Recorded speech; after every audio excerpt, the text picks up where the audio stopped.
welcome back to my channel. If you're new here, my name is Sonia, a self-taught designer, hand letterer, and illustrator.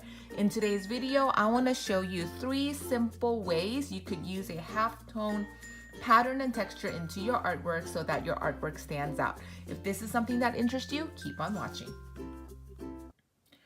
The first one, I want to show you how you can color this cloud with a halftone, and just by doing that, it makes your art kind of unique. So it's really simple to do it. I'm just going to quickly show you how to do that. So first we have a cloud. So I have already created a cloud. And what you're going to do is you're going to go to that layer where the cloud is created. So in my case, I have here the cloud layer.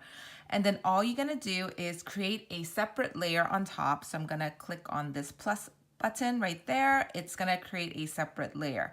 All I'm going to do now is going to go back to the cloud layer, and then you're going to click on it and you're going to select that cloud, and then go to the new layer that you created, and we're just going to color it with a halftone brush. And I'm going to show you, and I'll add the information about the brush in the description box below. I'm using what's called a beat tones. It comes with multiple halftone brushes. I'm going to use this one, Beatone.1B. Again, I will add all the information in the description box below. So select the brush, and I'm just going to go ahead and change the color. So let me go back there. I'm going to change it to that color. So going back again, I'm at the cloud layer. You created a new layer. On that new layer that you created, go ahead and select your brush you want to use. And all you're going to really do is draw on top. So I'm just going to color it like that and like that. So now the cloud is colored. From there, you're going to go back to the new layer that you created with the halftone texture. We're going to change the blending mode. So this N means normal. You click on that and you have different options. I'm going to just go and multiply. And then from there, you're going to select those here. Go back here. Select those clouds, and we're just going to move it to the side a little like this. So if you see, not only it added the textures, it gives that little nice kind of highlight looking and then some shadow looking by just shifting the whole clouds to the side a little bit.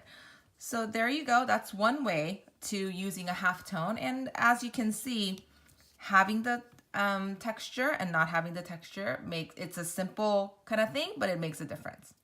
So the second way you could use a halftone is you could actually color it with the halftone pattern. And using the halftone on where the shadow lies. So I'm just gonna show you this as an example for the shadows. So here, this girl is sitting on a bicycle, and you could see that the back of the leg probably has a shadow. So you can see the color is a little bit different. It's a little bit darker here. So you could actually use a halftone to where all the shadow lies. And also, if you look at the bicycle here, I'm assuming that all the shadow lies around here, and I'm going to add the halftone texture there. So again, anywhere the shadow would lie, you could actually use a halftone pattern for that. So I'm going to quickly show you how to do that. So again, I'm just going to create a new layer. And this is just a layer behind this bicycle because I don't want the halftone to be showing on the bicycle. It has to be on the other side. So I'm just going to create a separate layer there. So let's say around here for me. Okay, and I'm gonna go ahead and change the color of my brush. It's gonna be matching with this outline color. So here I'm using a dark purplish blue color. And then I'm gonna go ahead and select my brush. In this case, again, I'm using the same brush set from the beat tones. I'm just using what's called .1A. So it's one beat tone .1A. Depending on your canvas size, the sizing of these dots could be slightly different. It's really easy to modify if that happens to you. So in my case, I just made it a little bit smaller. In order to adjust the size, all you're really gonna do is go to this section here. It's called grain. So the brush comes with different options. You just go to grain, and then you could just scale it, and that will change the size of the dots if you have any of that issue. So in my case, my canvas size was pretty small, so I kind of adjusted small that way. Okay, and then you're just gonna color. So there's 2 ways to do it. I'll just show you the first way. First way is you just go ahead and color it. Oops, my brush size is too big. Go lower it a little bit, but you just color on top.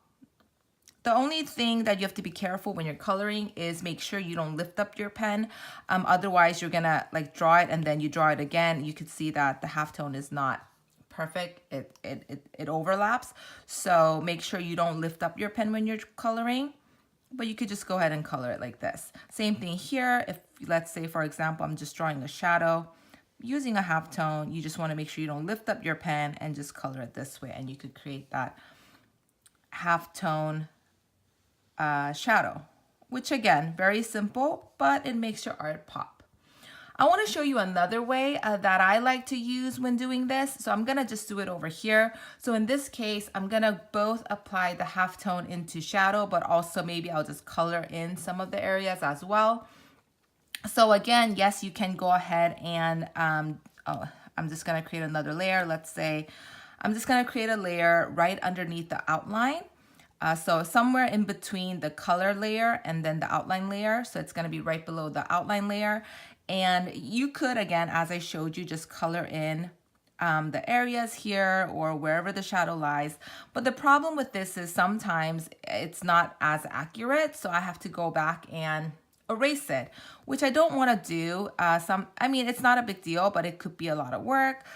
So I'm just going to show you another way how I like about going when I'm applying the halftone colors in multiple areas like this. So what I'm going to do is, again, I'm just going to create a layer but right below my outlines layer. And I'm going to use a regular brush. I'm not going to use a halftone brush yet. In this case, I'm just going to go ahead and use inking, a studio pen, and just choose a color that is a little bit lighter, but a different color. Color really doesn't matter, and you'll see the reason why. So here, I'm just gonna go ahead and color where I want the halftone to be. So in this case, I want the halftone to maybe go all in this lighter circle. So here, so I'm just gonna color it in like so. And oops, that was not clean. Okay, I'm just gonna color in where I want the halftone to be. And I want the I want the halftone to be inside this circle, for example. And then I also wanna act like a shadow. So maybe I want this to be acting like a shadow on this pencil. So I'm just gonna color. Again, what color you use doesn't matter. Just make sure you select a color that is a little bit distinguishable so it's easy for you to see. And I'm gonna maybe color in here. So again, you could use it as a shadow, but also you could kind of mix it with just coloring in as well. So maybe I'll just go ahead and add here. Like so. So I want this to be halftone. Maybe for this one, I want just the edges here, kind of like a shadow, to be halftone. I'm gonna color it here. Okay, let's just color it in like that. And then one more. Just want this to be halftone.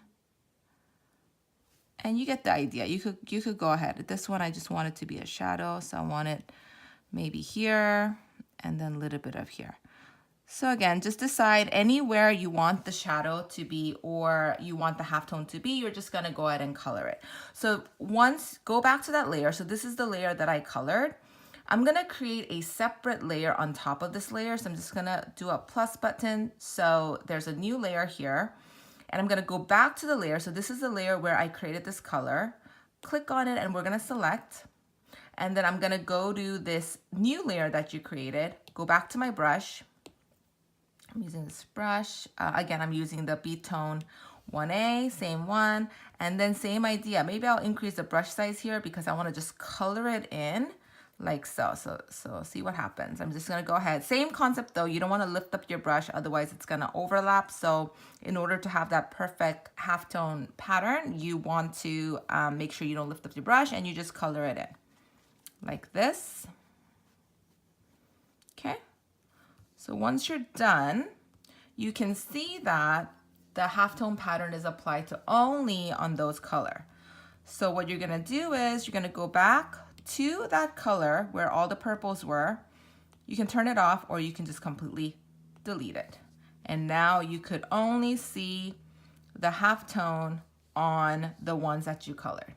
So that's another easy, quick way to go about applying the halftone texture.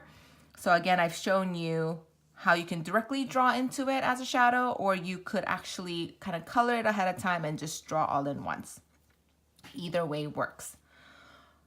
Okay, so the last thing I want to show you using a halftone texture is on your background. I do this quite often with my artwork, and actually it's a subtle thing, but again, it makes your artwork kind of pop, and I'm gonna quickly show you how to do this. It's so easy. So in this case, I want to apply some halftone texture in the background, just like how I did it in the hair. All you're gonna do is you're gonna create a separate layer right above your background color on the very back side of the artwork, right? So I'm gonna go here, create another layer, and it's gonna be on the very back. So it's gonna be right above your background color, right there. I'm gonna go ahead and use the same color brush. So again, it matches with this outline. Same brush set, it's called Beat Tones. I'm gonna go ahead and select what's called 6 Beat Tone .2A1. That's my favorite brushes right there. Click on that. And then I'm just gonna draw. Again, I'm gonna increase my brush size to the maximum and just draw on top of it like so. Like that. Just go ahead and do that. Just make sure you don't lift up your brush. Depending on what your background color is, you're gonna go ahead, go back to that layer of your halftone background layer, and you can change the blending mode to multiply. Typically that's what I'll do, but again, for this case, the background is white, so it doesn't really matter, but I would lower the opacity. So I'm going to lower it down. So it looks kind of subtle, but it's there. So you can see that there is this background color, the halftone pattern on the background that really makes your artwork stand out. All right, that's all I have for you today. If you like this video, give it a thumbs up. If you want to see more of these, please subscribe so you don't miss any of these videos. Thank you so much for watching, and I will see you next time.